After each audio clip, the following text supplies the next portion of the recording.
Bugün sizin dininiz kamil oldu. Mənə görə ağıl insana doğru yolu tapmaq üçün yox, doğru yolu göstərəni tapmaq üçün verilib. Qədirxum günü nə baş verir? İslamın hansı bir ayini var orada? Heç bir ayin təklikdə deyil. O bütöv İslamın özüdür. Onun varlığı ilə din kamil olur. Bu bayramın varlığı daha böyük bayramdır. Fitrdən və Qurban bayramı. Bütün məsuliyyətimlə deyirəm ki, Allah bunun təyinatını etməsəydi, nə versəydi naqis olacaqdı. İnsan niyə ideal şəxsiyyətlərə ehtiyac duyur? Əlini tapmayan şəxsiyyət kimi tapsın, nəyi tapsa həyatda müvəffəq ola bilər ki, elə ağılın ən böyük uğuru odur ki, o belə bir şəxsiyyəti tapıb, ona itaəti özünə borc bilib. Əhl-Beyt əleyhissalam, yəni Əli və Ali Əli insanların mənəvi cəhətdən olan təkamülünü təmin etməlidir. İmam Əli ki deyir, məni ötüb keçənlər məni gözləməyə məhkumdur. Bu o deməkdir ki, bəli, biz bəzən ola bilər ki, xəttdən çıxarıq, sağa gedərik, qabağa qaçarıq falan, amma qayıtmağa bir yerimiz olmalıdır axı. Bu bir nemət olmalıdır. Bir örnək yoxdur. Allah bizim üçün İslamı bəyənib. Bunun insan psixologiyasında nə kimi təsiri var? Əhl-i-Beytin var olması, İmam Əlinin var olması həm də bu nöqteyi nəzərdən vacibdir ki, Allah təsəvvürünün doğru təqdimatı ki, çox vaxt hər şey bundan asılı olur ki, bizim Allahımız necə Allahdır. Əslində Həzrət Əli əleyhissalam vəli kimi xilafətə gəlməsə də, vəliliyinə etiqadlı olanlar həmin o İslamı yaşadılar.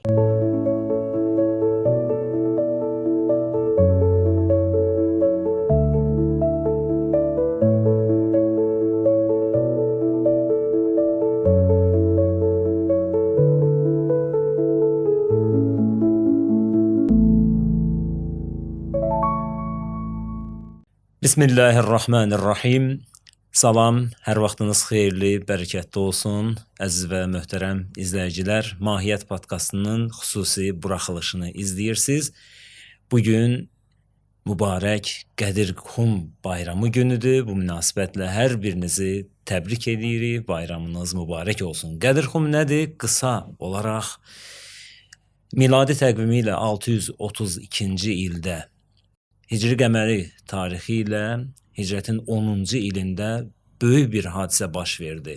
120 min hacının qarşısında əziz İslam peyğəmbəri Hz. Muhammed Mustafa sallallahu aleyhi və səlləm çıxış etdi, xütbə söylədi. O əhəmiyyətli məsələni insanlara çatdırdı, çünki Rəbbi bundan istəmişdi, əziz peyğəmbərdən. Allah Taala buyurmuşdu: Ya eyyuhər rəsul, bəlliğ ma unzilə iləyk. Ey mənim rəsulum, sənə nazil olanı çatdır insanlara. Əgər bunu etməsən, risalətin tamamlanmamışdır. Və o əhəmiyyətli məsələni əziz peyğəmbərimiz o insanlara çatdırdı. Ondan sonra da digər bir ayə nazil oldu. Bugün sizin dininiz kamil oldu. Əl-yevmə əkməltu ləkum dinəkum. Elə bu mövzu ətrafında iki əziz ustadın təhlili olacaq, söhbətləri, maraqlı söhbətləri olacaq. İlk olaraq əzizimiz İlqar Kamil, yazıcı, psixoloqu sizə təqdim etmək istəyirəm. Salamlayıram, xoş gördük İlqar müəllim. Xoş gördük, mən də salamlayıram sizə. Aleyküm salam, bayramınızdan mübarək olsun. Və ustad, ilahiyyatçı Elşən İsmailov. Siz də salamlayıram Elşən müəllim. Təşəkkür edirəm. Xoş gördük. Bayramınız mübarək olsun. İlqar müəllimi salamlayıram. İzləyiciləri salamlayıram. Çox sağ olun. Əziz izləyicilərdən xahiş edərdik bu proqramımızı, bu podkastı paylaşasınız. Dostlarınız da izləsinlər. Mən keçid alıram, İlqar müəllimə sualım olacaq. Sualı qeyd etmişəm. Qədirxum hadisəsində Allah mütəal ayə nazil edib. Əziz peyğəmbərimiz isə hədislə bizə imamət sistemi təqdim edib. Yeni bir imamət sistemi təqdim edib. İmamət sistemi qiyamətə qədər 12 ali, uca şəxslərin rəhbərliyi ilə olacaqdır. Sualımız budur ki, insan həyatında doğru rəhbər və nümunələrin olmaması daxili boşluq, qərarsızlıq və mənəvi dağınıqlıq yarada bilərmi? İnsan niyə ideal şəxsiyyətlərə ehtiyac duyur? Bax, belə bir suallardır. Buyurun, başlayalım. Təşəkkürlər, mən də salamlayıram sizi. Dəyərli ustad. Təşəkkür edirəm müəllim. Çox sağ olun qonaqlarımızı. Çox maraqlı mövzuda söhbət edəcəyik bu günləri. Əlbəttə insanın doğrudan da ideal axtarışına, ideal rəhbər axtarışına ehtiyacı var. Hətta mən kitablardan birində yadıma gəlir, yazmışdım ki, mənə görə ağıl insana doğru yolu tapmaq üçün yox, doğru yolu göstərəni tapmaq üçün verilib. Bəli. Bu mənada psixologiyada qəşəng bəhslərdən biri şübhə yorğunluğu bəhsidir. Şübhə yorğunluğu. Əgər insan özü bütün məsələlərin arxasınca özü gedir, o şübhəyə özüm cavab verəcəm, bu yolu özüm tapacam, o yola özüm gedəcəm, bu şübhə yorğunluğu deyilən bir yorğunluğa gətirib çıxardır. Böyük mütəfəkkirlərdə, alimlərdə, düşüncə adamlarında, bəzən də elə digər insanlarda da bu şübhə yorğunluğundan əziyyət çəkirlər. Sırf bundan çıxmaq üçün bir ideal rəhbərin, yol göstərənin, güvəndiyimiz, etibar etdiyimiz bir şəxsiyyətin olması çox vacibdir. Məsəl üçün, Azərbaycan insanla da tanış olan mütəxəssislərdən, psixoloqlardan biri Erich Fromm, onun çox gözəl kitabları tərcümə olunub Azərbaycan dilinə. Onun bir dənə nəzəriyyəsi var, orientasiya ehtiyacı. Orientasiya ehtiyacı. O nə deməkdir? Erich Fromm deyirdi ki, insanın bioloji ehtiyacları, fizioloji ehtiyacları var, amma bunlar kifayət deyil insanın yaşaması üçün. Bir də orientasiya ehtiyacı var. Məsələn, Abraham Maslow'un ehtiyaclar piramidası deyilən bir məşhur piramida var. Hətta orada belə orientasiya ehtiyacı yoxdur. Burada insan fiziki ehtiyaclarından, ibtidai bioloji və s. ehtiyaclarından danışır. Amma Erich Fromm burada deyir ki, orientasiya ehtiyacı var. Nədir orientasiya ehtiyacı? Yəni, mən kiməm? Həyatın mənası nədir? Hara gedirəm? İnsan ümumiyyətlə həyatda da biz hara getməyi planlayırıqsa bir yerə, biz əvvəl bilməliyik hardayıq. Burada İmam Əlinin o məşhur ifadəsi yada düşür. Deyir ki, xoşbəxtdir o kəs ki, 3 şeyi bilsin. Hardan gəlib, hardadır və hara gedəcək. Bunlar primordial suallar deyirlər, bunlar fundamental, əsaslı suallardır və digər suallar bunlardan doğur. Biz indi Erich Fromm deyir ki, insanlar bugün çox o əsaslı suallara cavab tapmayıblar deyə törəmə suallarla məşğul olurlar deyə doğru cavab tapa bilmirlər. Məsəl üçün, necə yaşamalı? Bu törəmə sualdır. Siz əgər hardan gəlmişəm, hardayam, hara gedirəm bu suallara dərin cavablarınız yoxdursa, necə yaşamalı sualına da verdiyiniz cavablar yanlış olacaq. Ona görə idealın olması elə bir şəxsiyyətin ki, bizdə bir güvən yaratsın. Baxın, bir qəşəng bəhs var, fəlsəfi koheranslıq deyirlər buna. Fəlsəfi koheranslıq nədir? Yəni uyğunluq. Məsəl üçün, bir kitab oxuyuruq biz. Bir kitabın əvvəlində görürük ki, müəllif başqa bir şeydir. Fəlsəfi açıqlamaları, düşüncələri başqadır. Kitabın axırına çatanda görürük ki, tamam başqa istiqamətə gəlib çıxıb da. Məsələn, Quran-Kərimin möcüzələrindən biri deyirlər ki, 23 il ərzində nazil olmasına baxmayaraq fəlsəfi koheranslığı var da. Yəni, əvvəldə nə deyibsə, axırda da odur, bir təzad yoxdur, hər bir-birini tamamlayır. İdeal şəxs həm fəlsəfi nöqteyi nəzərdən, düşüncələri, fikirləri nöqteyi nəzərindən koheranslıq olmalıdır. Həm də əməli nöqteyi nəzərdən. Kim bizə ideal ola bilər? O şəxsiyyət ki, onun əməlində, davranışlarında koheranslıq var. Onun düşüncələrində, fikirlərində koheranslıq var. Yoxsa məsəl üçün, bəzi indi dəbdə olan dostlarımız, ustadlar var da, bəzi görsən fikirlər bəzən səsləndirirlər. Dəyərli şəxsiyyətlərdən biridir ki, mən bugün belə düşünürəm. Buna gəlib çatmışam, amma ola bilər ki, bir müddətdən sonra başqa bir fikrə gələm çatam. Bunun dalınca, belə fikrin dalınca düşmək mümkündürmü? Yəni, insan ömrüdür, insan bəlkə sən yanlış yoldasan, bəlkə falan. Amma ona görə mən həmişə deyirəm ki, düşünürəm ki, Allah bizə bu rəhbəri təyin etməsəydi, nə təqdim etsə naqis qalacaq.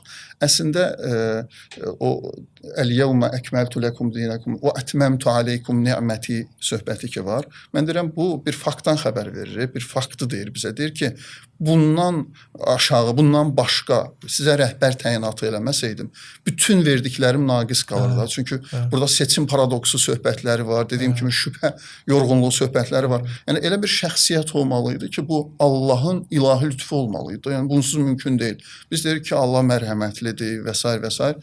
İlahi mərhəmətə sığmayan bir şey olar da, ən fundamental, ən əsaslı bir şey bizdən əsirgəsin və biz onu elə özümüz başlayaq, axtaraq, tapaq yolları, heç bir yollar çox oxşar yollardır. Bələdçisiz azar insan, mən bir də yazmışdım. Ona görə belə bir şəxsiyyətin olması çox təbii bir ehtiyacdır, çox dəyərli bir ehtiyacdır və Allah da bugün onu bəxş edib.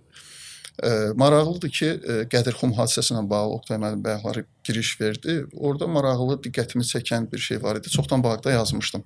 Deməli, bəlkə də iradəvi olaraq belə baş verir bu hadisə.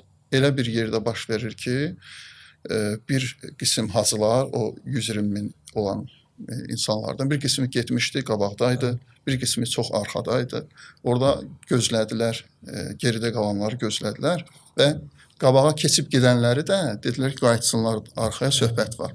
Bu İmam Əlinin bir məşhur gözəl sözünü xatırladır bizə. Deyir ki, elə bir yerdəyəm ki, məndən arxada qalanlar mənə çatmağa, bura qədəri normaldır da, məndən arxada qalanlar gəl mənə çatmalıdır. Deyir ki, məni ötüb keçənlər geri qayıtmağa, məni gözləməyə məhkumdular. Elə bir yoldayım.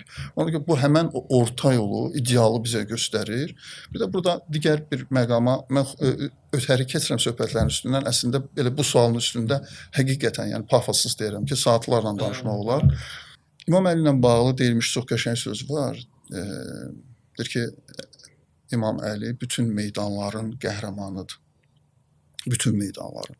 İdeal insanla bağlı bir məsələni dedik. Dedik ki, onda fəlsəfi, əməli koherenslıq olmalıdır. İkinci məsələdə bu olmalıdır ki, burada meydandan söhbət nədən gedir? Deyir ki, bütün meydanların qəhrəmanıdır. Bəlkə bəzən belə başa düşülür ki, yəni bütün döyüş meydanlarının qəhrəmanıdır. Halbuki belə deyil. Yəni sırf psixoloji, sosioloji baxımdan insanın müxtəlif sosial rolları var.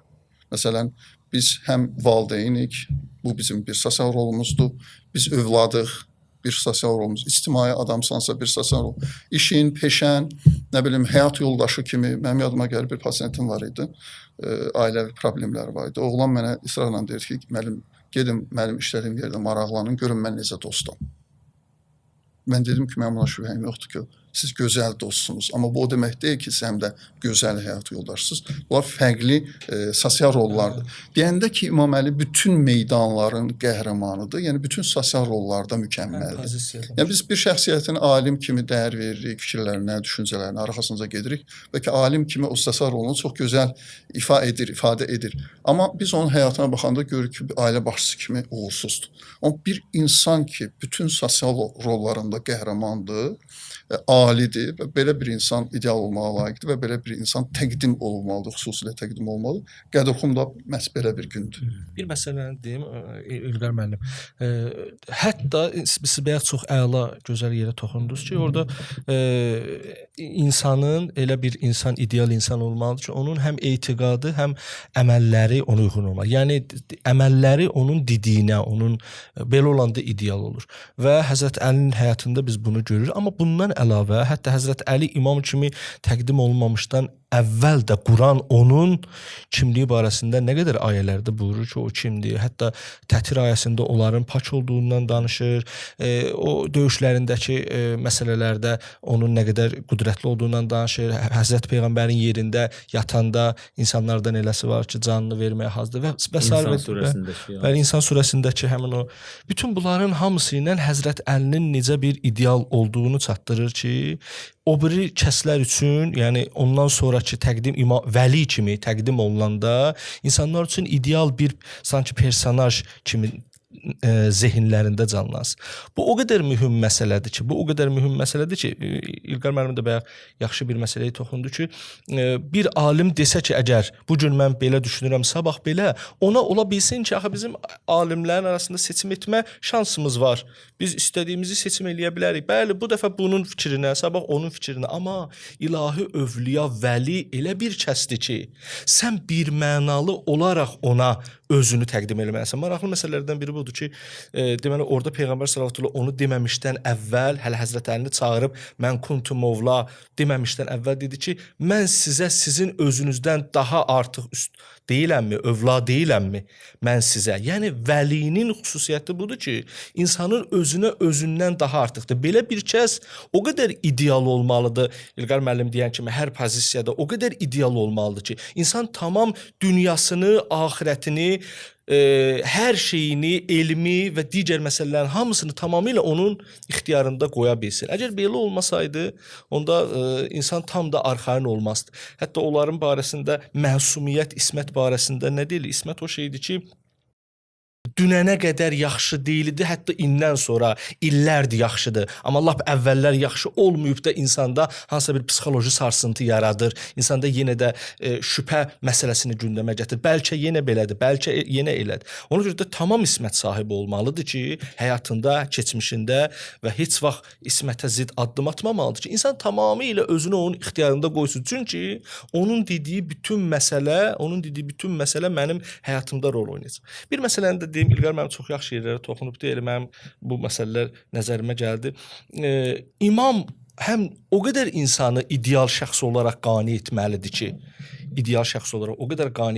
ki, insan hər məsələdə ona qeydsiz, şərtsiz itaət eləsin. Məsələn, İbn Abbas çox elmli adam idi, çox əzəmətli adam idi. Onun barəsində çox sözlər var da bilirik. Amma bir gün İmam Hüseyn əleyhissalam Məkkədən çıxıb gedəndə o da Həzrətin qarşısını kəsdi. Dedi ki, xətər var yolda. Düz deyirdi, elmli idi, siyasi baxışı var idi. Dedi, xətər var yolda.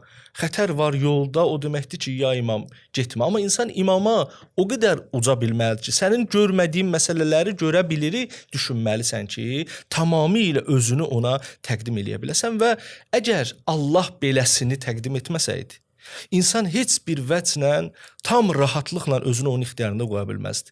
Hər bir sahədə məsələləri dəqiqliklə bilməli və daha kamil şəkildə insanlığa təqdim olunmasaydı, insan heç bir vəclə özünü tamamilə onun ixtiyarında qoya bilməzdi. Çünki o elə sözlər deyəcək ki bizə, elə yol göstərəcək ki, bu yolu göstərəndə insan düşünməyə məcbur qala bilər. Amma insan ağlı, və ya İlqar mənim də ona toxundu, insan ağlı bir şey deyil ki, hər şeyi bilə bilsin. Əslində ağıl insanı aparıb ideal şəxsin qapısına çatdırır ki, buyur bu nə desə ona təqlid elə, o nə desə onu elə. Çünki ağıl insanı tamam hər şeyə çatdıra bilməz. Ona görə də Ağılın ən böyük missiyası da odur Eşən müəllim. Yəni ağıl onu tapmırsa nəyi tapsın? Yəni ağıl məhz onu tapmaq üçündür. Məsələn üçün siz İbn Abbasdan bir nümunə dediniz. Başqa bir nümunə var. Mənim çox sevdiyim, dəyər verdiyim bir nümunədir. İmam Əli birlikdə qoşunla birlikdə Siffeyn döyüşündən qayıdırlar. Mənə görə Marikeşlərlə bağlıdır. İmam Əlinin sağ qolu sərkərdə. Onunla bağlı bir hekayətdir. Amma mənə görə elə Marikeşlər qılan da bu məsələdir. Döyüşdən qayıdırlar. Yolda zöhr azanı verilir. Tarixdə var. Və təbii olaraq həmişə kimi hamı hazırlaşır ki, saxlayırlar, dayanırlar ki, zöhr azanı hazırlaşsınlar. İmam Əli davam edir. Yoluna davam edir. Tarix yazır ki, onunla davam eləyən yeganə şəxsiyyət Marikeşlərdir. Söhbətin nüvəsi hardadır? Söhbətin nüvəsi burada bitmir. Söhbətin nüvəsi budur ki, Marikeşlərdən soruşurlar sonra, səhabələr, sonra. Niyə, nə məsələdir? Onlar düşünürlər ki, Marikeşlər bunu ətraflı müzakirə edir İmam Əli ilə, bir falan. Deyir ki, məşhur ərəbcəsində, deyir ki, lə ədri. Bilmirəm. O getdi, mən də getdim onunla. Bu dərinlikdir, bu itaətdir, bu təslimiyyətdir. Bu təslimiyyət, bəziləri düşünürlər ki, kör-köranə təslimiyyətdir. Yox, gör, ağlınla elə bir şəxsiyyət tapıb ki, ağlın ən böyük missiyası budur. Ən ağıllı işdir. Yəni, əlini tapmayan şəxsiyyət kimi tapsın, nəyi tapsa həyatda müvəffəq ola bilər ki, elə ağlın ən böyük uğuru odur ki, o belə bir şəxsiyyəti tapıb, ona itaəti özünə borc bilib və ona görə çox rahatdır da. Deyir ki, belədir, sağa getmək lazımdır, sağa getmək lazımdır, sola getmək lazımdır, sola getmək lazımdır. Bu bir dərin rahatlıqdır. Burada bir başqa yeri gəlmişkən mübarək gün ərəfəsindəyik də bir gözəl rəvayət edeyim. Digər bir şəxsiyyətlə bağlı Cabir Jofi hekayəsi böyük bir sahabə oldu, çox böyük bir şəxsiyyət olub. Tarixdə var ki, 70.000 sir hədisini bilirmiş, əzbər bilirmiş. Belə bir şəxsiyyətdir. Tarixdə var ki, bir gün Mədinədən İmam Baqirin dövründə olub. Mədinədən ona məktub gəlir Kufəyə. Məktub gəlir ki, Cabir, bu məktubu alan gündən bir qamış götürürsən, düşürsən o Kufənin küçələrinə. Özünü vurursan dəliliyə. Və salam. Növbəti xəbərdarlığa qədər. Cabir ömrünün ahıl çağlarıdır, nə qədər tələbələr yetişdirib, nə qədər işlər görüb, xidmətlər görüb. Buna rəğmən Cabir götürür, tarixdə var ki, məktubu öpdü, qoydu gözünün üstünə və düşdü. Doğrudan da bir qamış götürür. Uşaqlar da düşürlər dalına. O qədimdə orada notsa, ora bura. Belə bir vəziyyət. Sonradan bir müddət üstündən keçəndən sonra Mədinə rəhbərliyindən Kufəyə məktub gəlir ki, orada bizim üçün təhlükəli bir adam var, Cabir Cofi adında. O təhlükəni zərərsizləşdirin. Əmr budur. Kufənin rəhbərliyi də deyir ki, hə, belə bir adam var idi, amma üstündə sağlıqda bir ay bundan əvvəl belə bir vəziyyət olub. Hətta gəlir bir daha o Kufənin meydanlarında görür o halı, məktub yazır ki, təhlükə soğuşub da, yəni siz narahat olmayın. Bir müddətdən sonra yenə İmam Baqir növbəti məktub yazır ki, Cabir əski vəziyyətinə, köhnə halına qayıda bilərsən. Yenə burada gözəl məqam budur ki, Cabirdir ki, ömrünün axırınacan bu sirri soruşmadı. Nə məsələ idi, sən əvvəl belə dedin, sonra belə dedin. Təslimiyyət budur. Belə bir söz deyilirsə mənə, burada bir hikmət var mütləq və mən bunu etməliyəm. Bu dərin bir rahatlıqdır və Erich Fromm dediyim mütəxəssis müasir dünyanı təhlil edəndir ki, müasir dünyanın ən böyük böhranlarından biri budur. Onun inandığı, güvəndiyi rəhbər yoxdur. Bir gün bunun dalınca düşür, sonra görür ki, o bir zayı çıxdı. Rol model deyirlər də müasir dünyada məsələn. Bir müddət bunun dalınca gedir, sonra orada bir yanlışlıq tapır filan. Və onun belə bir axı inancı yoxdur, axı o ilahi bir müdaxilədir, ilahi bir göndərişdir, ilahi bir təyinatdır. Ona görə hər şeyi öz axtarmağa gedir deyə belə bir rəhbərsiz nə olacaq, necə olacaq, orientasiyasını tapa bilməyən, müəyyənləşə bilməyən böyük əksəriyyət bundan ibarətdir. Deməli, bizim dəyərli şairimiz Həmid Herişçinin bir dənə çox gözəl şeiri var, Şəms Təbriziyə.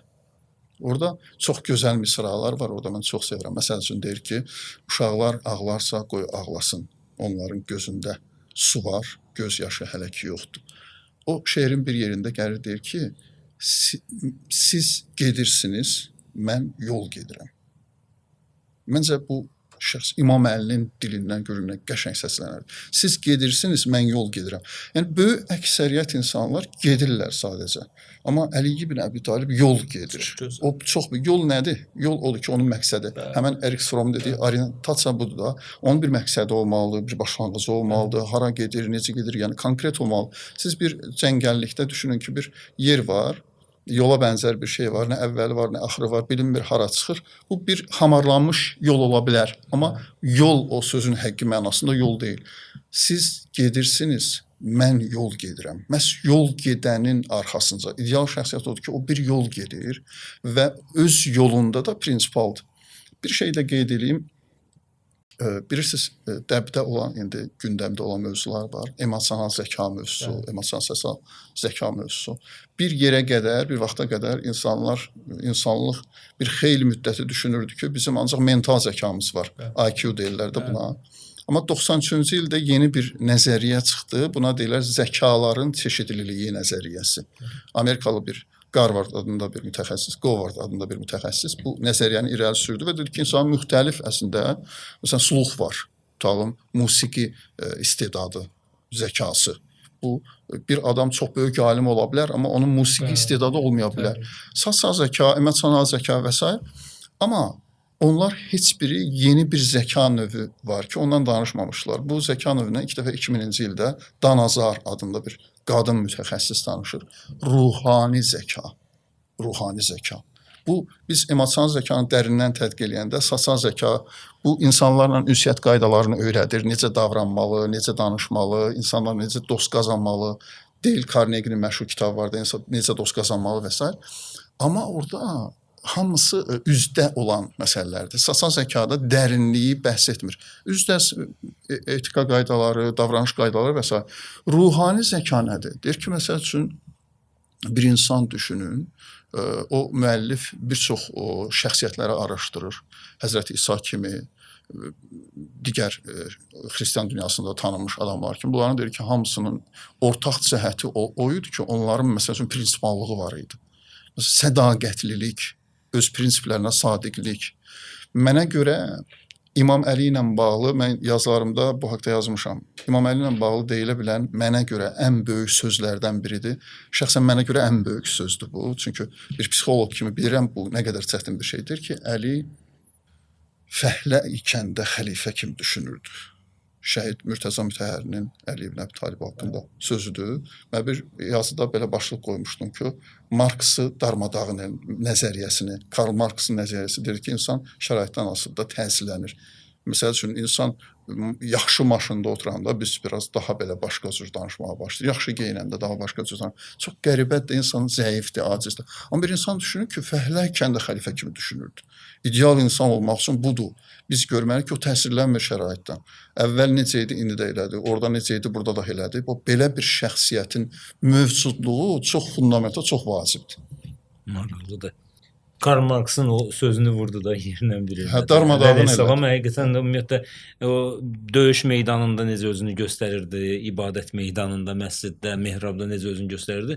Tamamilə yəni fikirləri alt-üst edən bir şəxsiyyət. Bəli, belə kəsədə, bəli, çox tamamilə doğru. Belə kəsədə itaat etmək əslində ən ağıllı işdir, həm də ən rahat işdir. Həm ən ağıllı işdir, bəzən deyirlər kör təbiidir, təqlidçilikdir filan, amma əslində bu ağlın xüsusiyyətidir ki, məsələn, Malik Kəşdərin siz bayaq vurduğunuz hadisədə ona tamamilə tabe olması əslində ən ağıllılıqdır. Çünki o bilir, mən bilmirəm.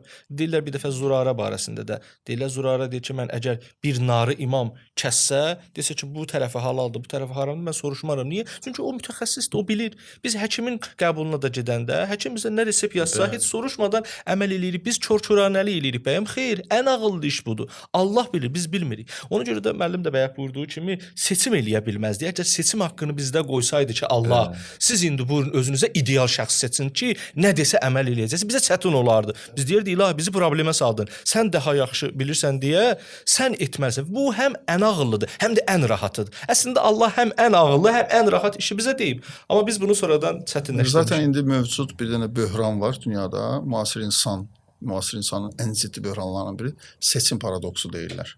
Yəni çeşidin çoxluğu sən demə nemət deyilmiş, bəlaymış. Yadıma gəl Rusiyada bir ağsaqqal gəncləri danlayırdı, oturmuşduq. Ki bizim dövrümüzdə belə, indi sizdə nə bilim belə kanallar televiziyada çoxdur, gedəcəyiniz yerlər çoxdur, nə bilim evlər çoxdur və s. və s. Mən orada müdaxilə elədim. Dedim ki, əslində bu çeşidin çoxluğu bəladır, bu çeşid paradoksu yaradır. İnsan girir, məsəl üçün bir yeri görsən 10 növ çörək versən, hansındansa seçməlisən. O bir şey, bu sən demə insana böyük bir böhran yaradır, gərginlik yaradır. O üzdə görsənmir. İndi siz düşünün rəhbərlə bağlı. Hələ bu indi gündəlik bu çörəkdir filandır. Burada bir ortaq məqsədə gəlmək olar da çox çətin bir şeydir. Rəhbər seçimindən bağlı. Kimə inanmalı? Mən burada özüm üçün qeyd eləmişəm. Kimə inanmalı? Və ona görə bütün məsuliyyətimdən deyirəm ki, Allah bunun təyinatını etməsəydi, nə versəydi naqis olacaqdı. O gərginlik olacaqdı, o aramlıq olmayacaq. Ona görə həqiqətən də böyük bir nemətdir. Keçək bayram məsələsinə. Eydullahil Əkbər deyə keçir. Yəni əmmi ətardan, imamların dilindən gəlib ki, ən böyük bayram. Bunun fəlsəfəsi nədir? Ümumiyyətlə nəyə görə bunun digər bayramlardan fərqi nə ola bilər? Eşəmədim. Bəli. Bir məsələni deyim. Müəllim yaxşı bir yerdə bitirdi. O bir cümlə onu deyim. O yeri çox yaxşı bir məsələdir. O cəhətdən ki, Allah Mütəala onu ayədə çox qəşəng ehtiva edir. Buyurur ki, İlləm təfəl fəma bələğtə risalətə. Əgər etməsən, elə bil ki, risalət eləməmsən. Ey Peyğəmbər, bunu elə. Sən cəmaata denən ki, məndən sonra Əli və Ali Əli gəlir. Əgər bunu etməsən, elə bil ki, sən heç bir iş görməmsən. Eydullahül Əkbər maraqlı məsələlərdən biridir. Doğrudan da bu bayram barəsində Eydullahül Əkbər kəlməsi keçir. Yəni Allahın ən böyük bayramı. Bu bəzi insanlarda qəribə bir belə deyək, təəccüb yaradır ki, axı İslamın Peyğəmbər dönəmində belə dediyi böyük bayramlar var. Qurban bayramı var, Fitr bayramı var, Ramazan bayramı var. Bu iki bayram olduğu sürəcə Qədürxum əvvəla niyə bayramdır? İkinci də bu azmış kimi, yəni bayramdır heç azmış kimi ən böyük bayramdır. Eydullahül Əkbərdir və bunu bir şiə etiqadına, halbuki bunu imamlar deyiblər bizə. Bunu bir şiə etiqadına qərbə baxış kimi sərgiləyirlər. Amma məsələ nədən ibarətdir? Əslində mahiyyətinə biraz diqqət etməklə əslində özünü göstərir. O da nədir? Deməli, Qurban Bayramında nə baş verir? Qurban Bayramında Həzrət İbrahim əleyhissalam İsmaili kəsmək istəyir və bu böyük çətin bir ağır imtahan idi. İnsanın nəfsi ilə bağlı bir məsələdir. İbrahim bunu bacardı. Bacardığına görə Allah da qoyun göndərdi və bu bayramı insanlar üçün Allah keçirməsini istəyir ki, insanlar bundan bir ibrət götürsünlər.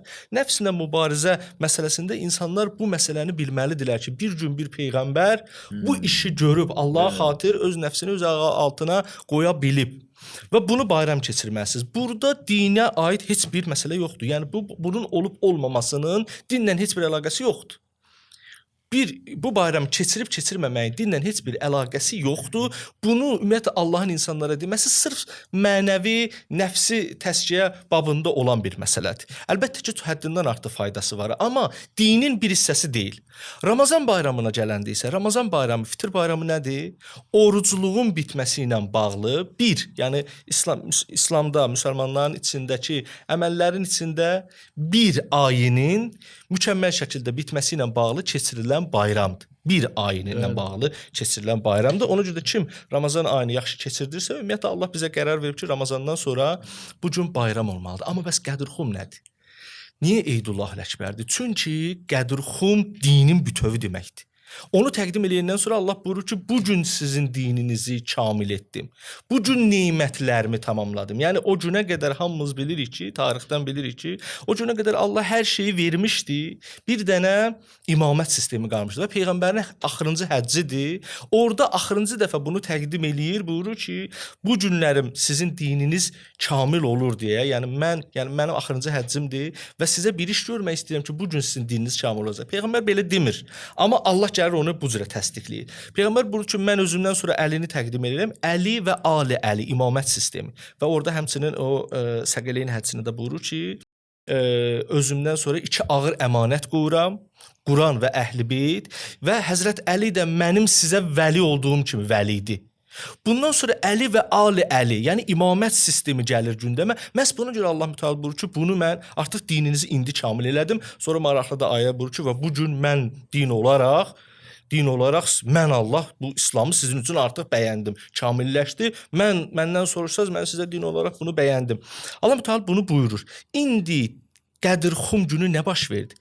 İslamın hansı bir ayini var orada? Heç bir ayin təklikdə deyil. O bütöv İslamın özüdür. Onun varlığı ilə din kamil olub. Ona görə də əgər bu bayramın varlığı daha böyük bayramdır fitrdən və Qurban bayramından. Çünki Qurban bayramı dediyimiz kimi dinin hansısa bir cüziyyəti deyil, nəfslə bağlı bir bayramdır və fitr bayramı isə dindəki mövzulardan biri olan orucluğun kamil şəkildə bitməsi ilə bağlı. Yəni orucluq ayı ilə bağlıdır. O başqa bir ayın daxili olmur. Amma onları bayram qərar verirsə, bu dəfə dinin yeni bir sistemlə birləşib kamil olmasını, kamillik bayramını necə Eydullahı Əkbər adlandırmasınlar. Zaten belə adlandırmasalar düz çıxar. Nəinki ona belə təqdimat eləyiblər. Belədir, həqiqəti belədir ki, ən böyük bayramdır. Ona görə də elə bilirəm ki, Eydullahı Əkbər sözü daha dəqiq ifadə edilmiş bir məsələdir. Mətnin sizə əlavə olaraq yaşamayan söz deyim.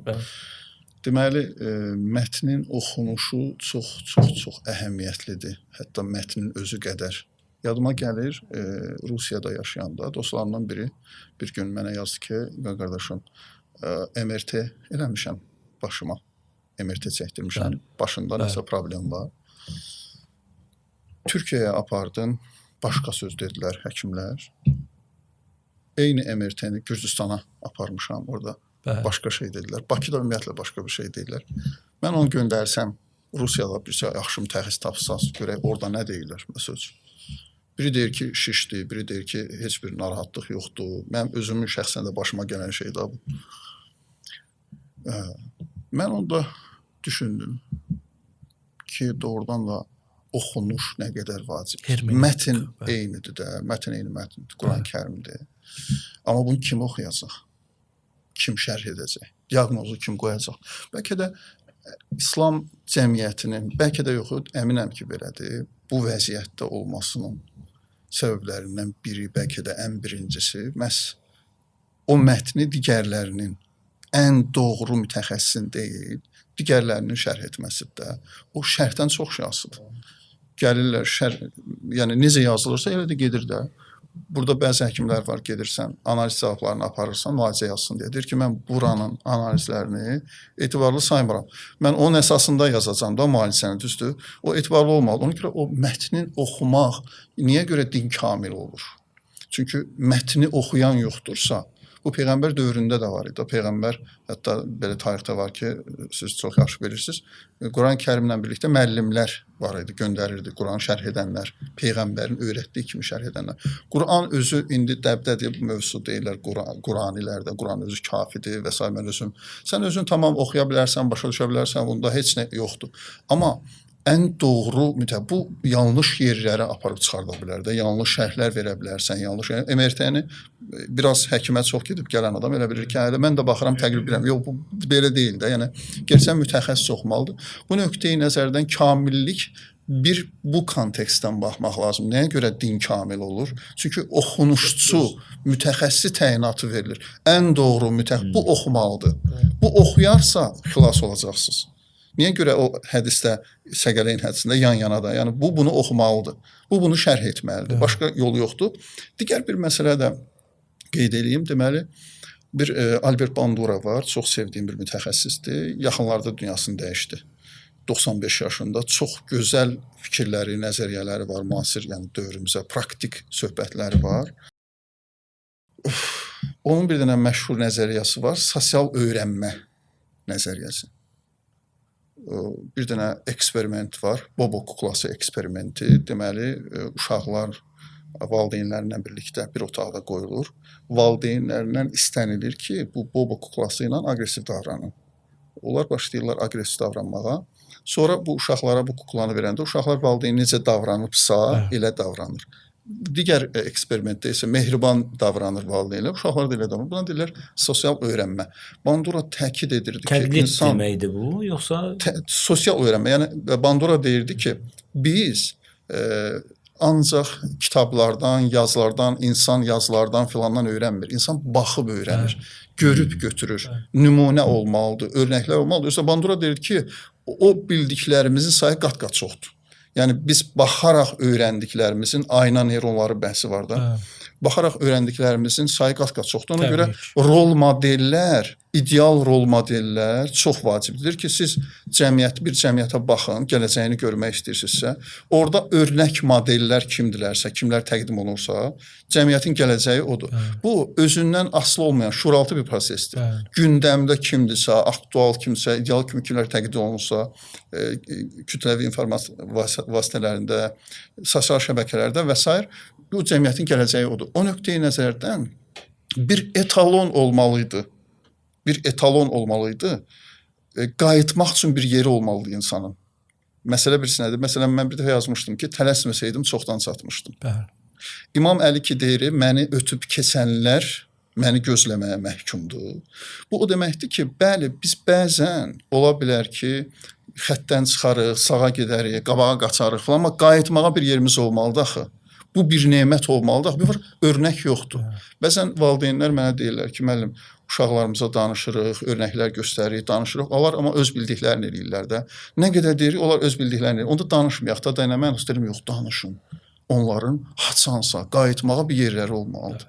Ki, vaxtı ilə, ola bilsin, bu günləri başa düşmür. Amma haçansa qayıtmağa bir yox. O etalonlar həmişə baxıb onun kimi olmaq üçün deyil. Həmişə bu olmaya bilər, həmişə alınmaya bilər. Amma o etalonlar olmalı, mayaklar olmalıdır. Qayıtmaq istəyən üçün o mayaklar olmalıdır. Bu mənada din ona görə kamil olur ki, mənə görə. O ideal örnəklər təqdim olunur ki, bax bunlar var, etalon kimi. Hasan istəsəz hüsnü xətt də, hüsnü xətt. Bunlar var. İndi nəfsinizə uymusunuz, sağa sola qaçırsınız, amma istəsəniz var bu örnəklər. Mən bu neməti bəxş elədim yəni. Bir məsələyə toxunum. İlqar müəllim, çox əla əla nöqtəyə toxundunuz. Çox yaxşı bu məsələni izah elədiniz ki, niyə Allah buyurur ki, din kamil olmalıdır. Maraq bir ayə yadıma düşdü siz danışanda. Bu ayədə görün Allah nəyə toxunur? Buyurur ki, həmin o Rəd surəsinin 7-ci ayəsi çox məşhur ayədir. Entəl munzir və likulli qovmun had.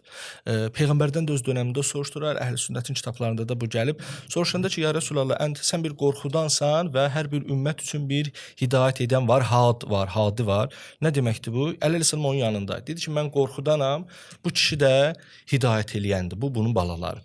Hidayət eləyəndir məsələsinin altında. İndi siz bir dəfə məsələn oxunuş dediniz, çox əla bu.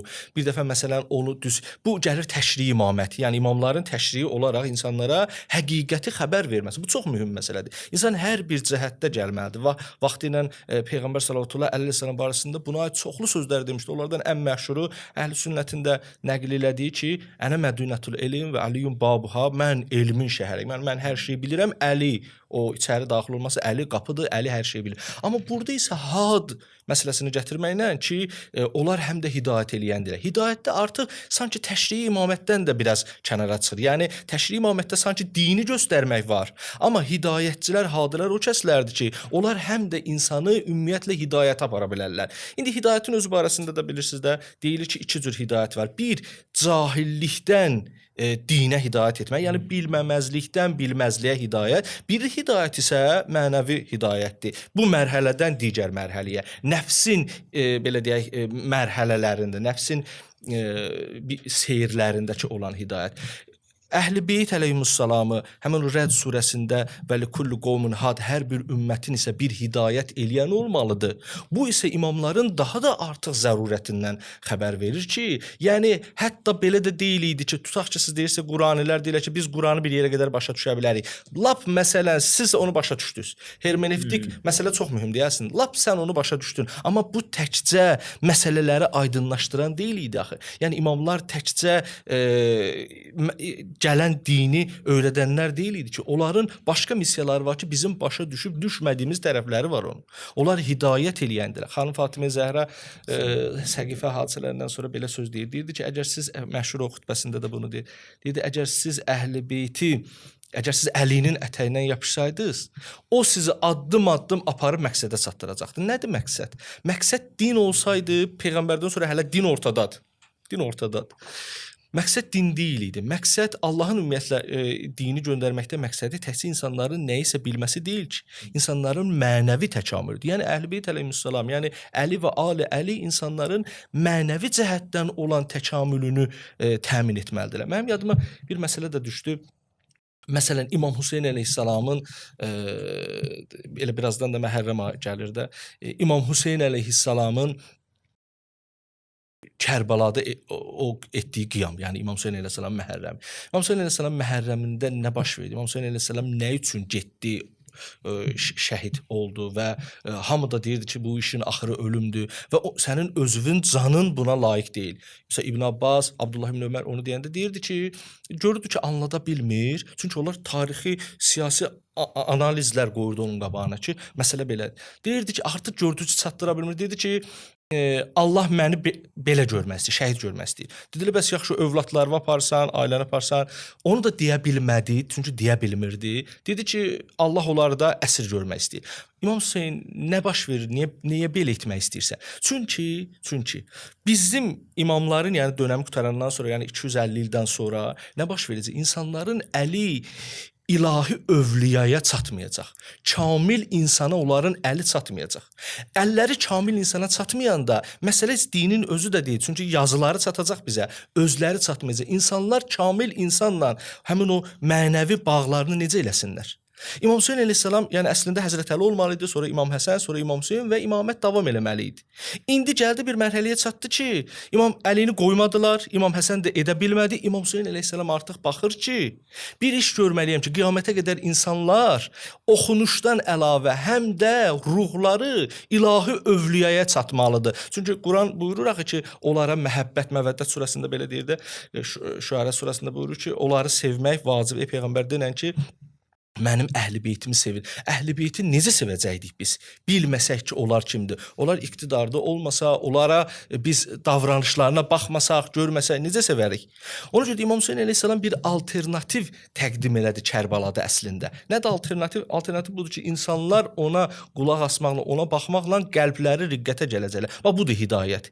İmam Hüseyn əleyhissalamın hidayəti budur. Əhl-i-beytin varlığı bunun üçündür.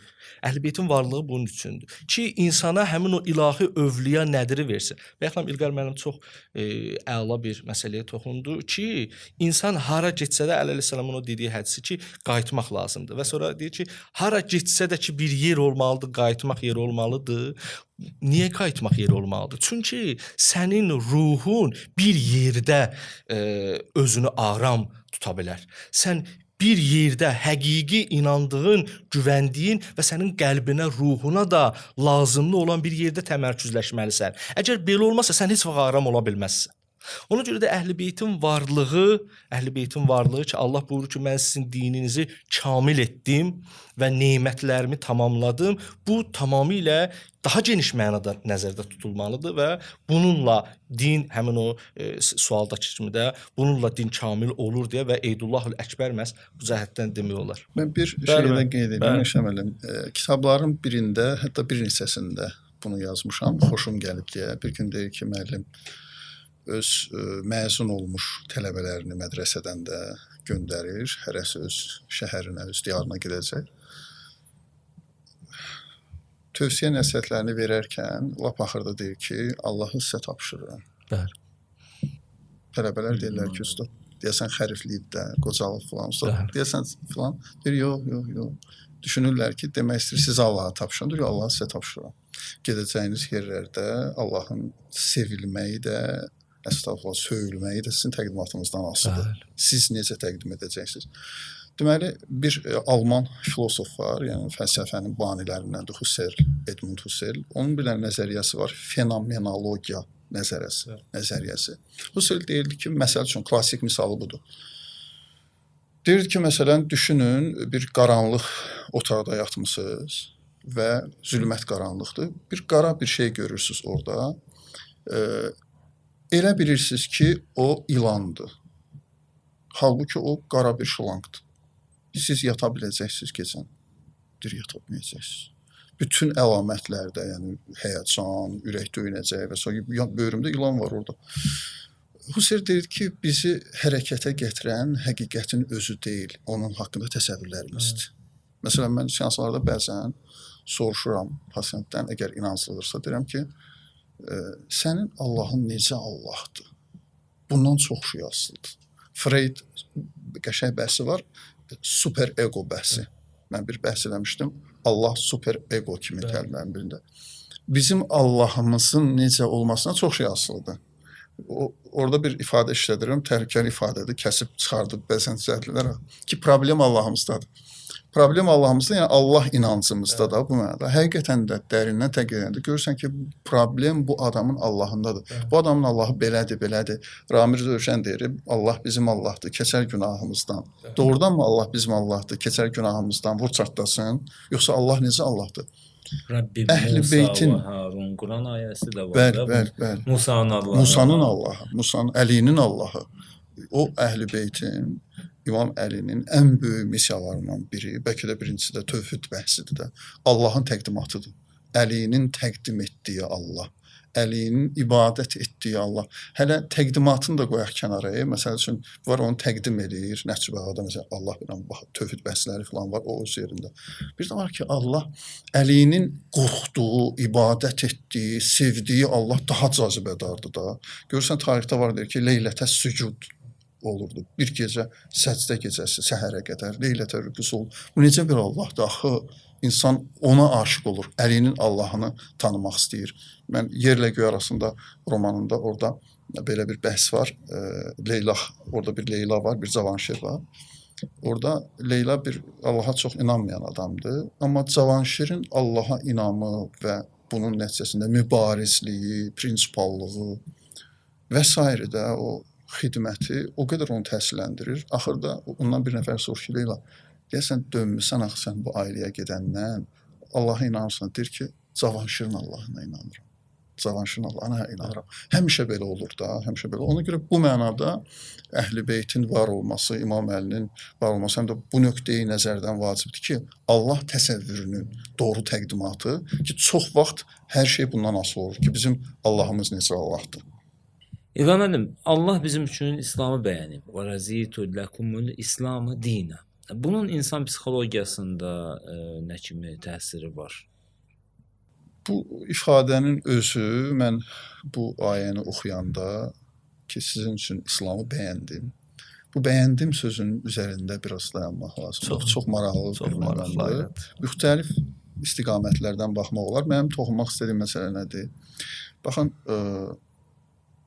deməli, tibbdə yeni bir istiqamət var. Yaxında xəbərlərdə oxudum ki, Azərbaycana da gəlib. Əslində 20-ci əsrin ikinci yarısında formalaşıb bu istiqamət. PBO deyirlər buna, problem bazisli öyrənmə. Bu nə deməkdir? Siz düşünün ki, tibb tələbələri universitetə qəbul olurlar. Bunlara hər hansı bir mühazirə oxunmur, dərs keçilmir, heç nə olmur. Bunlar 6-7 nəfərlik qruplara ayrılırlar. Bunların xüsusi otaqları olur. Sadəcə bunların başının üstündə, hər qrupun üstündə bir fasilitator deyirlər, bələdçi fasilitator olur. Bunlara real pasiyent göndərirlər. Real pasiyent. Məsələn, pasiyent gəlib təngi nəfəsdən əziyyət çəkir. İndi gəlmisiniz, qəbul olmusunuz da, bilgilerinizlə, indiyə qədər olan bilgilerinizlə araşdırın, görün, müəyyənləşdirin ki, bu adamın təngi nəfəsliyi nədəndir? Ürək problemi var, tənəffüs problemi var, ciyər problemi var və s. İndi standartlarında görün nə deyirlər. Deyirlər, ən gözəl fasilitator odur ki, ən az müdaxilə edir. Ən az. O qədər az müdaxilə ediləndə himlə, sualla, işarətlə açıq müdaxilə eləməz də, yəni ki, duracaq nəzarət edəcək. Ən az müdaxilə edir. Mən bunu oxuyanda, tibblə bağlı bir məsələ oxuyanda dedim ki, ilahi, sən necə möhtəşəm fasilitatorsan da, o qədər müdaxilən azdır, görünməzdir. Bəziləri sənin ateistin olur. Bəziləri düşünür ki, sən yoxsan, amma sən varsan, deyirsən ki, bəyəndim, gör nə qəşəng, mən bəyəndim. Adama bir insan kimi bu düşünəndə, mətni biz bir insan kimi qavrayırıq da, sanki Allah belə əstəğfurullah oturub, araşdırıb, zəhmət çəkib falan, düşünür ki, bu İslam bunlar üçün daha uyğundur, bunu bəyəndim. Adama bir qəribə bir şey gəlir də. Yaxında bizim bir təlimimiz vardı, uğursuzluğun sirri. Bu haqda kitabda dedim sizə, yazmağı düşünürəm. Məhz uğursuzluğun sirri. Niyə uğursuz olduq? O səbəblərdən biri psixologiyada yiyəsizlik sindromu deyirlər. İnsan özünü sahibsiz sananda, yiyəsizdə, atılmışam bu dünyaya, gəlmişəm, bitər baş çıxartmalıyam da belə. Tənhalığa qapılır. Tənhalığa qapılır və uğursuz olur. Çox maraqlı, zəif olur. Biz Rusiyada yaşayanda uşaqları nə vaxt ki, həyətdə valideynsiz qoyurduq, həmişə getmək olmur da, uşaqda parkda oynayır. Nə vaxt ki, valideynsiz qoyurduq, uşaqlara soyuq dəyirdik. Biz heç nə eləmirdik onların yanında olanda. Çox maraqlı. Bir dəfə yazmışdım ki, axır bezib yazmışdım. Bu soyuqlar da deyəsən arxasızlara şey deyir də, sataşır da, gücü çatır da belə. Doğrudan da insan özünü yiyəsiz hiss eləyəndə, sahibsiz hiss eləyəndə atılmışam. Belə təfəkkürlər var da, düşünür ki, insan atılıb bu dünyaya, özü baş çıxartmalıdır falan. Yox. Bir görən var. O bəyəndim odur. Həzrəti Nuhun misalında da var. Deyir ki, bi əhyuninə. Bizim gözümüzün qabağında bu gəmini tik. Allah bilir ki, burada elə bir yerdə gəmi tikilir ki, amma məsxərə lağlağı eləyəcəklər ki, eləyirdilər də. Yəni, sən nə gəmin, indi də belə keçdin. Dənizdən çox uzaqda. Çox uzaqdaydı və bunların hamısı nəzərə alınır ki, bizim gözümüzün qabağında və bizim vəhyimizlə. Yəni, bu ən böyük dəstəkdir də, motivasiyadır. Biz varıq, bizim gözümüzün qabağında başlayıb. Bəyəndim, mən bu kontekstdən baxıram ki, sizin üçün İslamı bəyəndim. İnsan özü dəyərli hiss edir ki, yəni sənin Rəbbin sənin üçün məhz belə bir İslamı, özdə imamətlə tamamlanmış İslamı da. Məhz bundan sonra deyir də, razı oldum. Bu möhürbənd vuruldu və mən bu İslamı sizin üçün bəyəndim. Çox belə adama qəribə bir dəyərlilik hissi götürür. Eşəm müəllim, sonda bir sual var, onu da inşallah cavablayarsınız. Bəziləri deyirlər ki, Həzrəti Əli əleyhissalam xilafətə seçilmədi. Amma xilafət genişləndi, xilafətə gələnlər xilafəti genişləndirdilər və s. Bu Maidə 67-ci ayə ilə ziddiyyət təşkil etmirmi?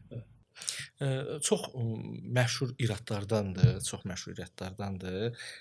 Deməli Maide 67-də Allah nə buyurur? Buyurur ki, ey peyğəmbər, sənə deyiləni çatdır və əgər çatdırmasan, elə bir peyğəmbərlik etməmisən. Bəli. Yaxşı, elə bir Risalətini peyğəmbərlik etməmisən. tamamlamayıb. Risalətini tamamlamamısan, yəni tamam deyil, kamil deyil. Və Şiə də gəlir nə deyir? Çünki peyğəmbər də orada buyururlar ki, ya Rəsulullah, buyur. Nədir ki, o Allah buyurur ki, bunu etməsən, elə bir peyğəmbərlik etməmisən. Çox maraqlıdır da. Necə həmişə soruşurdular ki, məsəl üçün əqimus salah, namaz qılın. Əsasında o salat namaz da deyil idi. O əvvəl dua mənasındadır. Soruşurdular ki, nə deməkdir bu ya Rəsulullah? Deyir ki, namaz deyiləcək bir şey var mı? İndi mən sizə başa salarım. Burada da deyəndə ki, ey peyğəmbər, sənə deyiləni çatdır. Əgər çatdırmasan, elə bir peyğəmbərlik etməmisən, nədir ki o söz? Dinən bizə bilə. Əleyhissalam peyğəmbər də qısa da Həzrət Əlini çağırdı, dedi ki, mən kuntu mövla və hazəliyu mövla. Mən kimin vəlisiyəmsə, Allah bunu deyirdi sizə çatdırım. Mən kimin vəlisiyəmsə, bu Əli də onun vəlisidir. Bax, bunu istəyirdim çatdırım. Burada başqa məzhəblər gəlib deyiblər ki, yox, belə deməyib, dost deyib. Mövlanı Ben Mövla deyib, siz onu vəli kimi başa düşürsünüz. Vəlinin 30 dənə mənası var. Biri də dostdur, bunu dost deyib və bir dənə də tarix düzəldiblər ki, güya Həzrət Əliyə qarşı Yəməndə bir narazıçılıq yaranmışdı və peyğəmbər o məsələni burada həll elədi ki, cəmaətin Əliyə qarşı düşmənçiliyi olmasın. Yəni o ayədən sonra ki, desən elə bir peyğəmbərlik etməmisən, bu söz nədirsə peyğəmbərliyə bərabər, peyğəmbərlik etməmişsənə bərabər sözdür. Eyni zamanda cəmaatı saxlayıb deyib gedənlər gəlsinlər. Hətta orada bir yeri var idi ki, bəzi adamlar yaxınlıqda yaşayırdılar deyə evlərinə girmişdilər. Və bu hadisədən sonra peyğəmbər buyurdu ki, bu hadisəni hər kəsə çatdırın. Burada olanlar olmayanlara çatdırsın. Və peyğəmbər bəzi tarixə görə 3 gün orada cəmaatı saxlayıb. Bütün bunların hamısından sonra belə deyə bilərdim ki, mən kimin dostuyamsa Əli də onun dostudur. Yəni məsələ dostluq məsələsi olardı. Buyurur ki, əgər deməsən, elə bil ki, peyğəmbərlik etməmisən. Bu təbii ki, belə olmaz. Ona görə də Şiə belə deyir. Və indi bunlar deyirlər ki, əgər belə idisə, Allahın istəyi bu idi ki, Həzrət Əli xəlifə olsun, Həzrət Əli vəli seçdi. Yəni istəyirdi Həzrət Əli xəlifə olsun və siz də deyirsiniz ki, mütləq Həzrət Əli xəlifə olmalı idi. Və hətta iddianız da budur ki, Həzrət Zəhra xanım da buna görə şəhid oldu. Deyir ki, bəli. Deyir, bəs onda olmadı axı. Həzrət Əli xəlifə olmadı. Olmadı, bəs onda İslam necə oldu? Halbuki Allah belə istəyirdi və İslam da gördünüz ki, İslam dünyanın yarısına qədər genişləndi. Bugün İslam, bugün müsəlmanlar, hər şey yerində. Bəs sizin dediyiniz, əgər Allah orada Həzrət Əlinin vəliliyini istəyirdisə, Həzrət Əlinin vəliliyi olmadı. Xilafətə seçilmədi, deməli vəli olmadı. Onda sizin dediyinizə əks olaraq axı hər şey yaxşı oldu. Və belə bir məsələni gündəmə gətirirlər. Biz də cavabında deyirik ki, yox, yaxşı olmadı. Sizə elə gəlir ki, yaxşı oldu. Bir dənə dostlarımdan biri bir hadisə danışdı, çox xoşuma gəlir o. Eybi yoxdur, vaxt məhdud olsa da onu qısa deyim. Deyir ki, bir nəfər gəldi, bir şəriətçidən soruşdu ki, mən dəstəmazı alanda belə almadım, belə aldım. Olar bu. Deyir ki, olmaz. Şəriətçi də deyir ki, olmaz. Deyir ki, oldu axı, mən getdim namazı qıldım. Deyir, oldu. İndi məsələ budur ki, sən elə bilirsən də oldu. Əslində olmadı. Yəni, bunun deyir ki, oldu, niyə? Gedib qılıb axı. Güya ki, başqa nə olmayacaqdı ki, sən qılanda sənə vəh gələcəkdir ki, olmadı, ya hansısa bir qlobal hadisə baş verməyəcək. Sənə elə gəlir oldu. İndi o ki, deyirlər, İslam coğrafiyasının genişlənməsi, Beytulmal çoxaldı, sonra nə bilim Əməvilər gəldilər, Abbasilər gəldilər. İslam bu idi. İslam bu idisə, niyə Həzrət Əli öz dönəmində bir qarış belə fəthlə məşğul olmadı? Əli əleyhissalam gəldi, bütün daxildə olan İslama zid məsələləri həll eləməyə çalışdı. Ona görə də o deyirdi ki, onu 25 ildən sonra, Osmanlı ölümündən sonra onu xilafətə gətirmək istəyəndə ciddi şəkildə deyirdi ki, gəlmirəm. Bəziləri elə bilirlər ki, nəuzubillah Həzrət Əli küsüb, inciyib, nəuzubillah sanki naz eləyir. Qəti şəkildə belə deyirdi. Əli əleyhissalam deyirdi ki, elə bir vəziyyətdədir ki, din, mən gəlsəm məcburam müəyyən addımlar atmaq. Bu isə ixtişaşlarla qarşılanacaq. Elə belə də oldu. Məcbur elədilər ki, gəlməlisən. Məcbur gəldi və nə baş verdi? 3 istiqamətdə Həzrət Əlinin döyüşü oldu və tarixə necə düşdü? Tarixə düşdü ki, Həzrət Əli yeganə kəsdi ki, xilafətində, yəni qardaş qırğını yaratdım. İslamda müsəlmanlar arasında qardaş qırğı oldu. Yəni müsəlmanlar bir-birlərini, bir xilafətin içində 3 dənə böyük döyüş oldu. Özdə çoxlu da adamlar oldu. Həm xəvaricilərlə olanda, həm Cəməldə, həm Siffində Əli əleyhissalam bunu deyirdi. Bəs Əli əleyhissalam gəlibsə doğrudan da bir qarış, düz deyirlər, bir qarış yer fəth eləmədi.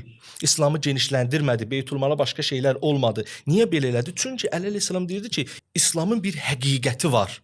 O həqiqətə söykənən İslam, həqiqi İslam yayılmalıdır. Bu gün 25 ildə İslamdan heç bir əlamət qalmayıb. Ona görə də bu İslamı yaymaq həqiqət deyil axı. Ona görə də gələn kimi valilər dəyişirdi, gələn kimi əvvəlki xəlifələrin bütün metodlarını dəyişirdi, Beytülmanla bağlı, nə bilim müxtəlif vergilərlə bağlı, müxtəlif hər bir şey əl gəzdirirdi ki, o da Həzrət Əliyə qarşı 3 dənə böyük dəstənin döyüşü ilə baş verdi. Dediyim kimi də həm Xəvariclə, həm Cəməl döyüşü, həm Siffeyində olan Muaviyyə ilə döyüş baş verdi. Bu dəfə də Həzrət Əliyə qarşı növbəti bir məsələni deyiblər ki, baxmayaraq ki, Həzrət Əli çox fəzilətli səhabədir, amma çox da siyasətçi deyil və siz ki deyirdiniz, Həzrət Əli gəlsin. Çox maraqlı sözlərdir bunlar. O əvvəldə danışırdı ki, övliyaya bağlanmasan, o axı bilir din nədir. Sən zahirdə ilişib qalarsan, bilməzsən ki, əslində nədir. Elə bilərsən oldu, amma olmur. Onlar deyirlər ki, Həzrət Əli istəyirdiniz ki, birinci xilafətə gəlsin. Üçüncü gəldi, dördüncü olaraq gəldi. Yəni üçüncüdən sonra gəldi. Neylədi ki? Birinci gəlsə də neyniyəcəkdi? Yəni Əli əleyhissalam sanki xilafət adamı yox, elm adamı idi. Bu belə eləyə bilməzdi. Amma məsələ bundan ibarət idi ki, Əli əleyhissalam gəldi elə bir vəziyyətə ki, onu düzəltmək olmurdu. Mümkün deyil idi. Elə ona görə Allah istəmişdi ki, birinci Həzrət Əli gəlsin. Və bu günlərimdə biz elə başa düşürük ki, hər şey yaxşıdır. Hər şey yaxşı deyil. Mən alimlərdən birinin nəzərinə əsasən deyirəm ki, çox mənə qane eləyən məsələdir ki, əslində İmam Zaman əleyhissalamın biz deyirik ki, həmin Allah istəyən dövlət Həzrət Məhdi əleyhissalamın əli ilə olacaq. Əslində Allah onu Həzrət Məhdinin əli ilə istəmirdi. Allah istəyirdi ki, o elə Həzrət Əlinin əli ilə olsun. Yəni bu öldürdülər deyə axırıncını da öldürəcəkdilər. Allah onu qeybə çəkdi. Yəni Allahın hədəfi bu deyil idi ki, o dövlət məhz Həzrət İmam Zamanın əli ilə olsun. Belə istəmirdi. Elə o dövlət Həzrəti Əli əleyhissalamın vaxtında qurulacaqdı. Və o dövlət Həzrəti İmam Həsənin dönəmində, İmam Hüseynin dönəmində qurulacaqdı. Çünki qeyri-məsumun iştirakı ilə, qeyri-məsum idi də o birisi xəlifələr istəyir, Raşidi xəlifələr istəyir, Bəni Ümeyyə, Bəni Abbas dünyanın yarısını ala bilmişdilər. Orada heç çox səhabələr də iştirak etmirdi, Həzrət Əlinin özü iştirak eləmirdi. Gör Həzrət Əli özü olsaydı, amma peyğəmbərdən dərhal sonra problemlər olmadan olsaydı, elə İmam Zamanın dövlətini o quracaqdı. O olmasa İmam Həsən də qurulacaqdı. Burada bir məsələ dəyişəməli müdaxilə etmək istərdim. Yəni sual budur ki, Qədirxunda xəlifə təyin olunurdu, yoxsa imam, vəli təyin olunurdu? Əgər biz desək ki, xəlifə təyin olunurdu, hə, onların dediyində haqq var ki, olmadı və ona rəğmən inkişaf elədi, İslam coğrafiyaları fəth elədi. Amma biz desək ki, orada imam təyin olunurdu, bu oldu. Yəni təyinat mühüm idi. Mənə elə gəlir ki, Qədirxunda imamətin təyinatı. Onlar belə deyirlər ki, onun nəticələrindən biri xilafət ola bilər. O deyirdilər ki, əgər doğrudan da vəli idisə, vəli gəlir xilafətdə olsun da. Yəni əgər xilafətdə olmazsa, deməli vəli deyil idi. Allahın istəyi bu deyildi. Bəli, elə biz də deyirik ki, şiəlik də gəldi. İslamdan əsər əlamət də qaldı. Niyə? Çünki Həzrət Əli xəlifə, vəli olaraq xəlifə olmadı. Amma vəliliyə qaldı. Vəliliyindən dolayı söz gəldi və oldu da. Yəni elə Allahın dediyi oldu. Amma onların sözü budur ki, güya ki Allah belə etməli idi ki, həmin o vəli idisə gərək həm də xəlifə olaydı. Məsələn, səbəblə nəticə arasında fasilə düşər. Məsələn, xanım Zeynəbin Kərbəla dediyi məşhur ifadə var da, Yezidin sarayında, mən gözəllikdən başqa bir şey görmədim Kərbəlada. Halbuki biz bunu psixoloji kontekstdə baxsaq, həmən vaxt orada nə gözəllik var idi ki, məsələn, qanqada idi, insanlar öldürülmüşdü. 7 qardaşı şəhid olmuşdu və s. Yəni bəzən buna mazoxistcə bir yanaşma, bu insan əzabdan, qandan, qadadan zövq mü alır, belə bir söz deyir, mən gözəllikdən başqa bir söz, bir şey görmədim. Yaxud acıq mı eləyir, acığam özünü elə göstərir, yox. Sadəcə xanım Zeynəb verir ki, burada səbəb doğrulub. Səbəb tam-tamına ən gözəl formada doğrulub.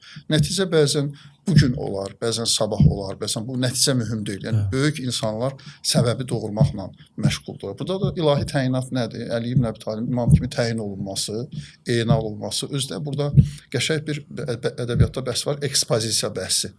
Məsələn, bəzən böyük bir roman bir dənə sözü yazmaq üçün, bir sözü, bir mesajı vermək üçün yazılar. Bir ekspozisiya qurular. əvvəldə bir diqqətli mütəxəssis, müəllif baxanda bilir ki, bu hamısı ekspozisiyada qurulur ki, o gəlsin axırda bu sözü desin. Məsələn düşünün ki, belə bir misra düşünün. Mənim üçün döyünməkdən bezmədinmi sən ey ürək?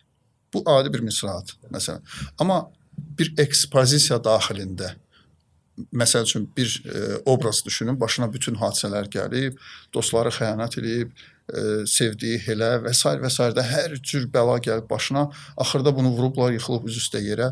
Bütünlüklə müəllif bunu yazıbdı romanda və o ürəyi görür ki, hələ də torpağın üstünə döyünür də. Orada deyir ki, mənim üçün döyünməkdən bezmədinmi? Bunun təsiri bir başqa olur da. Qədirxum hadisəsində bütünlüklə ekspozisiya qurulub da Allah tərəfindən. Əvvəl ayə, sonra ayə, sırf məhz o yerdə vəhyin gəlməsi, yol ayrıcında qayıtsınlar, arxadakılar çatsınlar. Bu adi bir ekspozisiyanın özü belə göstərir ki, bu adi bir şey ola bilməz də. Yəni burada böyük bir mesaj deyilmək üçün bu boyda şərait qurulub, bu boyda vəziyyət yaradılıb və o da dediyim kimi təyinat, imamətin təyinatı idi. Bu gün də ola bilər. Əsas odur ki, insanlar bir gün bura qayıdacaqlar. Bir gün bunu başa düşəcəklər, görəcəklər. Elə bir ekspozisiya qurur ki, və tarixdə dəfələrlə yüzlərcə dəfə cəhd olunsa da bunu heç cür təhrif eləyə bilmirlər varlığını. Çünki ekspozisiya çox böyük qurulub. Onu başda mahiyyətini təhrif eləməyə məcbur olurlar. Mövla sözünü dəyişməsi. Xülasə olaraq belə deyə bilərik ki, əslində Həzrət Əli əleyhissalam vəli kimi xilafətə gəlməsə də, vəliliyinə etiqadlı olanlar həmin o İslamı yaşadılar.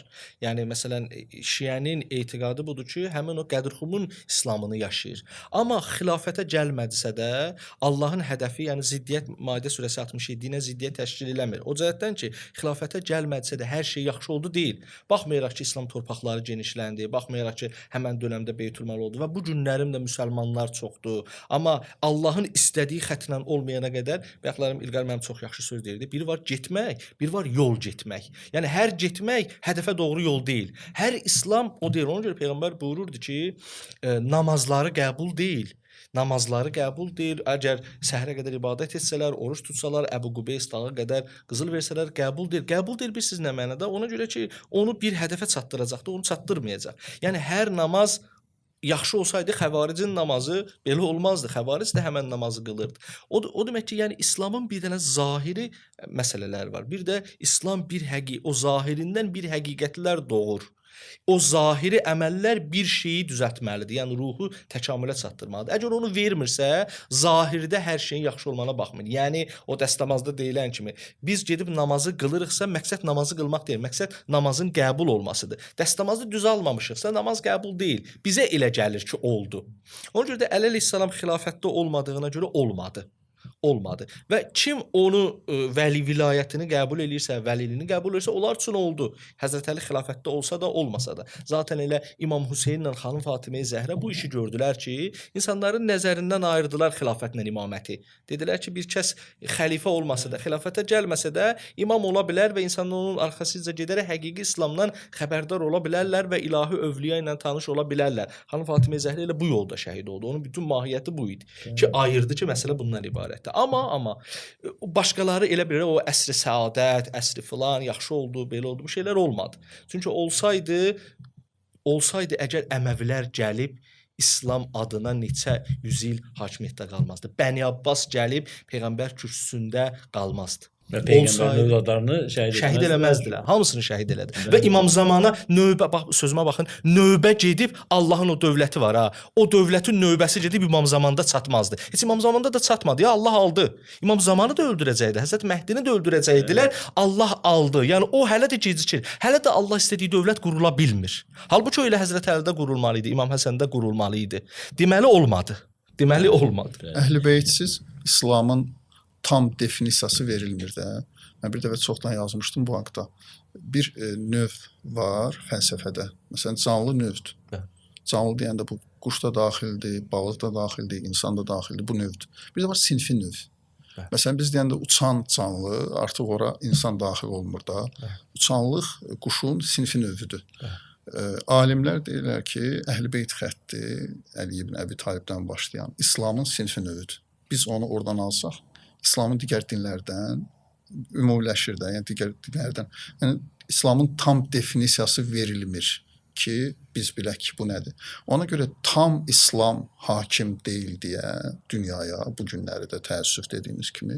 Ona görə bu günləri o İslama olunan qınaqlar və s. və s. nə oldu bəs? O funksionallıq olmalı idi, diriltməli idi, can verməli idi filan. Tam İslam deyil, o sinfi növlü İslam deyil. Ümumi olaraq İslamdır və ona görə də o funksionallığını təəssüf ki, hələ də göstərə bilmir dünyada. Amma bir gün gələcək ki, Həzrət Məhdi əleyhissalamın dövründən Allah deyir ki, sizin bəyəndiyim din, onu İmam Zaman əleyhissalam, Həzrət Məhdi əleyhissalam, yəni ilahi övliyə, yəni vəli onu göstərəcək bir gün ki, Allah deyir ki, sizə bu dini bəyəndim. Bu din necə bir dövlət qura bilər, necə bir yaşam düzəldə bilər, insanlıq üçün nə verə bilər, onu göstərəcək. Amma çox təəssüf ki, Həzrət Məhdi əleyhissalamın vasitəsi ilə göstərəcək. Hələ də o olmur, alınmır, icazə verilmir. Niyə? Çünki şərait hələ uyğun deyil. Amma bir vaxtlar bunu Həzrət Əlinin və digər imamların vasitəsilə edə bilərdik. İnşallah Allah nəsib eləsin Amin. o gözəl, səadətli günləri. Amin. Allah sizə can sağlığı versin. Təşəkkür Bir daha ederiz. çox gözəl mövzu ətrafında söhbətlər oldu, təhlil oldu. Suallar təbii ki qaldı, maraqlı suallar yenə var idi, amma elə bu da kifayət eləyər gözəl bir təhlil oldu düşünürəm. İnşallah izləyiciləri də maraqlı oldu. Təşəkkür edirəm İlqar müəllim. Təşəkkür Var edirəm. olasınız. Çox gözəl söhbət. Eşən Mən təşəkkür edirəm. Bayramınız mübarək olsun. Bayramınız mübarək olsun. Əziz və möhtərəm izləyicilər, Mahiyyət podkastının xüsusi buraxılışını izlədiniz. Qədirxan bayramınız mübarək.